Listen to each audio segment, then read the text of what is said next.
Good morning to all.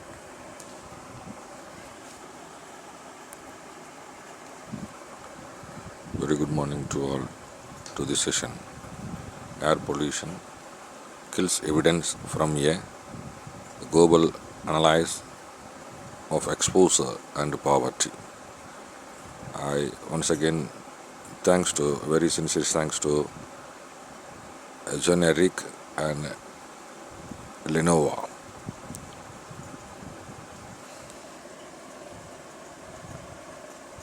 Globally, poor air quality is estimated to cause some 7 million deaths each year. As cities increase the risk of a wide range of cardiovascular and respiratory diseases. At the exposure to and impact of air pollution are not equally distributed. Air pollution is particularly relevant in industrializing developing economics. Plus strengthened air quality regulations. The prevalence of older polluting machineries and vehicles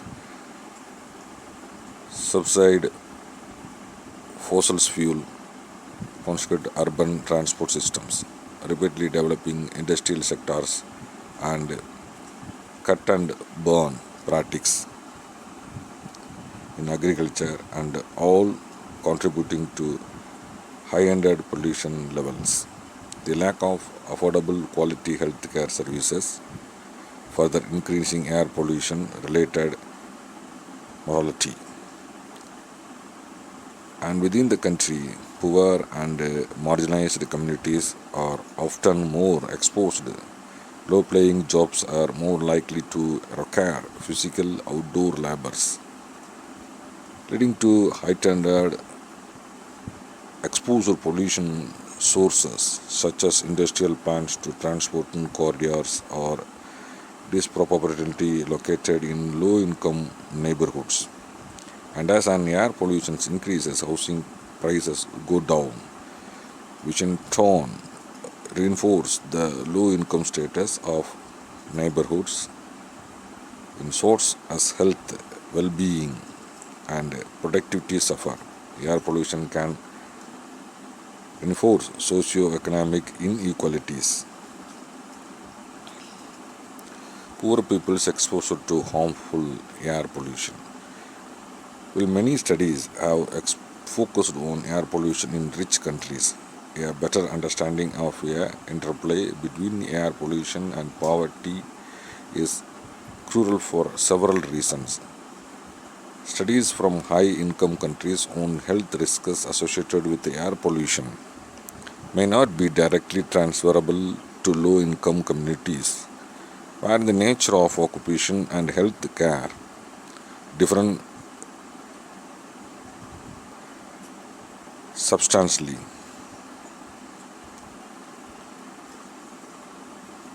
The health and productivity implications of air pollution will impact the socio-economic prospects of developing countries.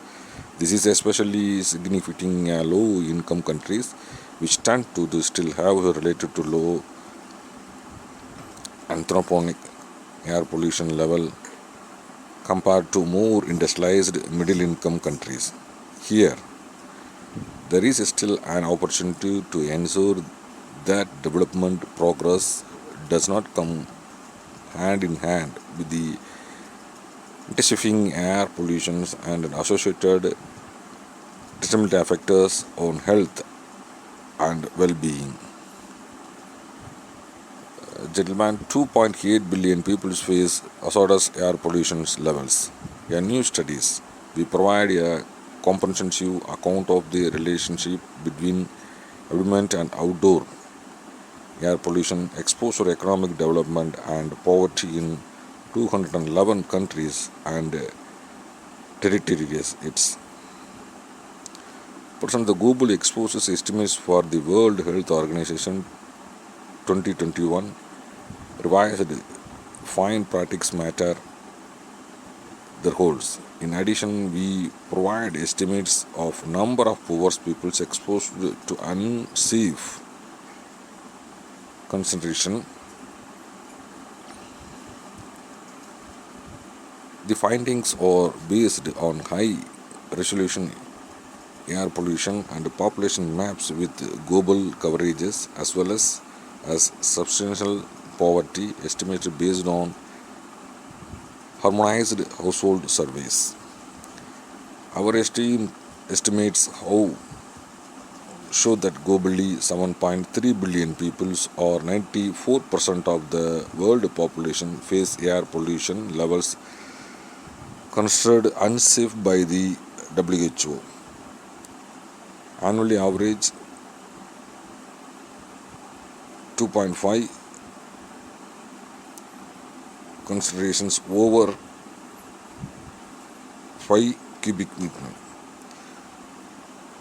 More for 2.8 billion people population level are hazardous with parameter 2.5 considerations over 35 cubic meters will implement mortality at rate that is more than 74% higher than is safe areas. You saw that the PP figure 2. The share for population exposed to parameter 2.5 consideration over 15 meter. The next one in 10 people exposed to unsafe air pollution live in extreme poverty. We estimate that 716 million people living in extreme poverty, calculated as living as no less than $1.90 per day, are directly exposed to unsafe parameter 2.5 considerations. Of these, 405 million or 57% are in Sub-Saharan Africa. Further, 275 million people living in extreme poverty are exposed to the hazardous parameter 2.5 concentration over 35 cubic meter. Approximately 1 of 10 people exposed to unsafe level of air pollution live in extreme poverty, making them particularly vulnerable to prolonged adverse impact on their livelihood and well-being for the extreme poor. The same air pollution level likely means increased severe health risk compared to higher income household as the effect of the air pollution are compounded by the poverty risk factors in addition to the inequality access to affordable health care. See another, pollution is highest in middle income countries. Yet the estimates also show that the vast majority of people breathing unsafe air and located in middle income countries where 5.5 billion people were exposed to hazardous parameter 2.5 level or 35 cubic meter compared with just 40.5 million in low and high income countries combined as a share of the overall population. Parameter 2.5 exposures also sit by the highest middle income countries. About that 64.5% of the peoples in lower middle income countries are exposed to parameter 2.5 level of 35 cubic meters compared to just 4.4% in low income countries and 0.9% in high income countries. So see the slide.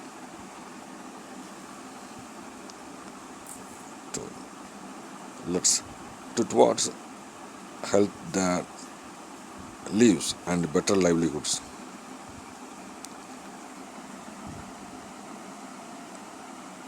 affirms these case for targeted measures that reduce to the population intensity of economic growth, for instance, supporting to uptake the cleaning technologies and fuels. In addition, measures and the need to directly address to the disproportionate exposure for the poor people to population for example, improving the provisions of affordable and adequate health care in large urban centers can help reduce mortality. Mandate transport and accounting for environmental and health externalities in planning, discussion, and decision can help to treat pollution source, like industrial zones away from low-income communities. Finally, removing incentives that propagated over the consumption of polluting fuels can yield a double dividend for poor people. For instance, if fossil fuel subsidies are well documented to benefit rich household disproportionately, but their pollution extremities associated with subsidized fossil fuel consumption are burned, but there can be grown disappointed by the poor household. Once again, thanks to this give opportunity to present this Mr. Eric and Lenovo and our colleagues and development consultants. Thank you so much for this opportunity. Thank you so much.